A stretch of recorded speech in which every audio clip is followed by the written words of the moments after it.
not feeling well. Pagpasensya nyo na itsura ko, guys.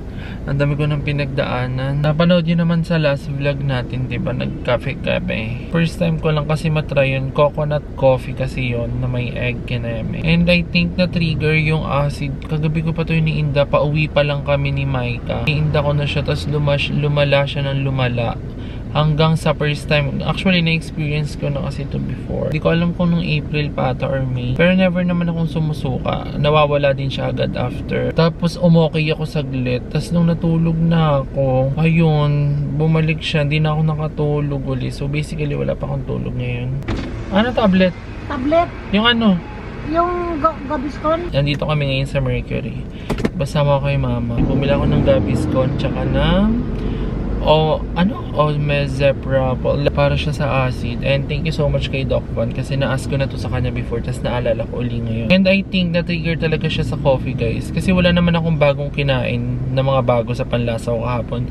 Ang kinain ko lang kahapon, Lomi, pareha, tsaka Mami, pure sabaw lang. Tapos okay siya, okay ako nung morning. Nung paggabi na dun siya sumama. Sa mga may acid reflux dyan, for sure makaka-relate kayo sa akin. So dighay din ako ng dighay ngayon. Tapos utot din ako ng utot. Pero it's more on dighay. First time ko ma-experience ngayon yung ina-attack. Parang ina-anxiety. Yung naninikip yung dibdib mo, yung feel mo hindi ka makahinga. Kaya isa din sa goal ko pala talaga is magpa-check up. Nanguhula ako kung GERD, bato, ulcer, alam mo yon, para maganda din, para safe din, para alam ko kung bakit siya sumasakit. And I think sa sobrang tagal ko na kasing hindi nag-coffee, siguro nabigla or na-trigger or kakaiba kasi yung kape na ininom ko kahapon, coconut water pa yun. So yun, na-trigger siguro siya.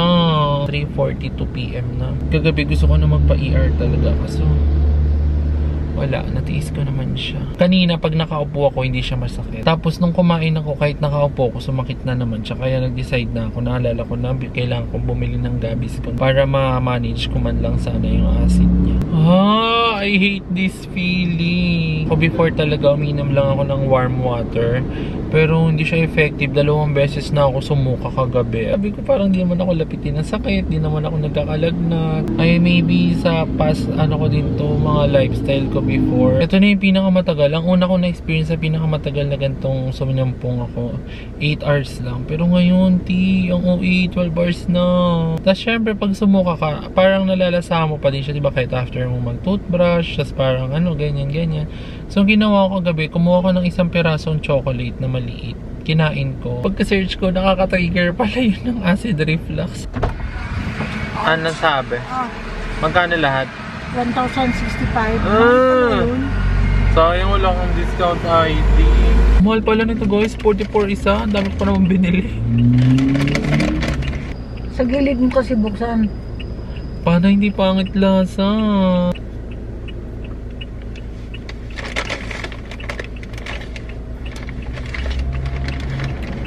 Tapos ang toothpaste 3 times a day daw yan eh. Kaya 20 pieces binili ko eh. So dumaan lang din muna kami dito sa may palengke. Pabili ako ng saging kasi nakita ko isa yun siya prutas na pwede kong kainin na hindi makaka-trigger ng asin. Senyorita lang doon, papaypayin natin. Ano yung senyorita? Hilaw pa? Maasim pa? Ako.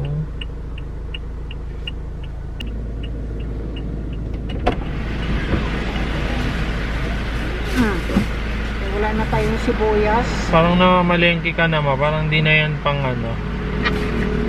Parang dinamay mo na ang mga ano.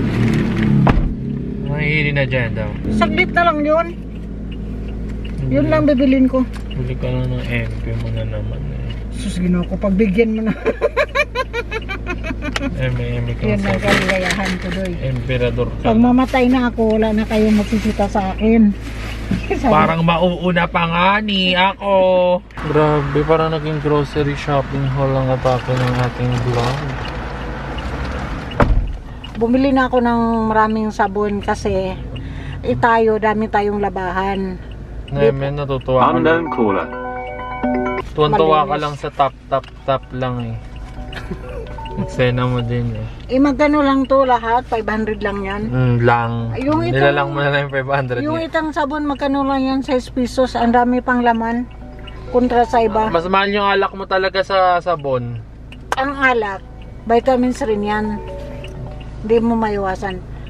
Yan ang sinasabi ng kapatid ko. Oing ko, pambili ng alak. Uminom ka.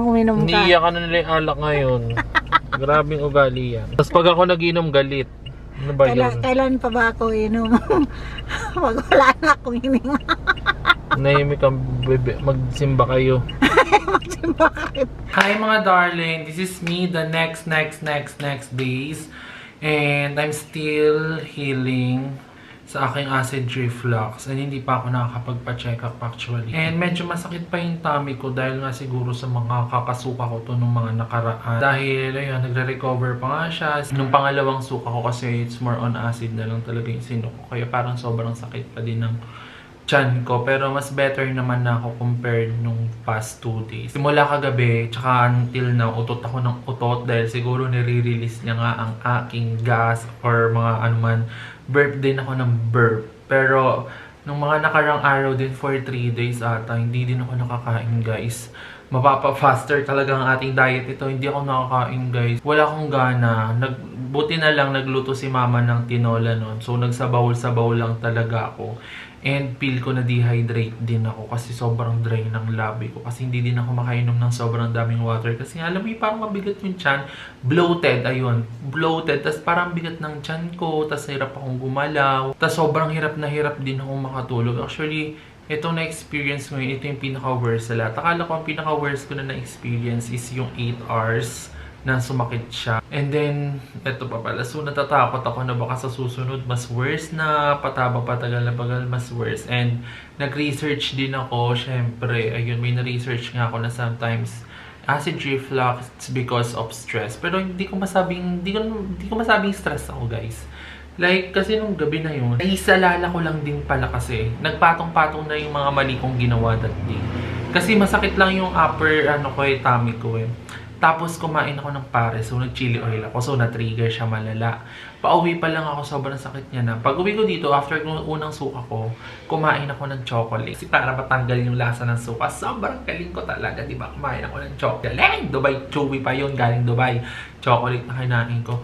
Tapos ayun, sobrang sakit hanggang kinabukasan, wala akong gana kumain. Kailangan kong magpa-check up talaga. Kasi actually, kailangan kong malaman kung ano yung pinaka-root talaga. Para para mag-heal ako sa acid reflux. Kasi hanggat nanguhula lang ako, babalik at babalik lang din daw talaga to. And dapat alam ko yung root cause ko or ano yung nagtitrigger sa akin pag nasakit yung tiyan ko. Hopefully, Lord, di ko na may experience yun uli. I cannot. Nababaliw ako. Isa pa, na-research ko din na sometimes ang acid reflux, it's because of our nervous system also.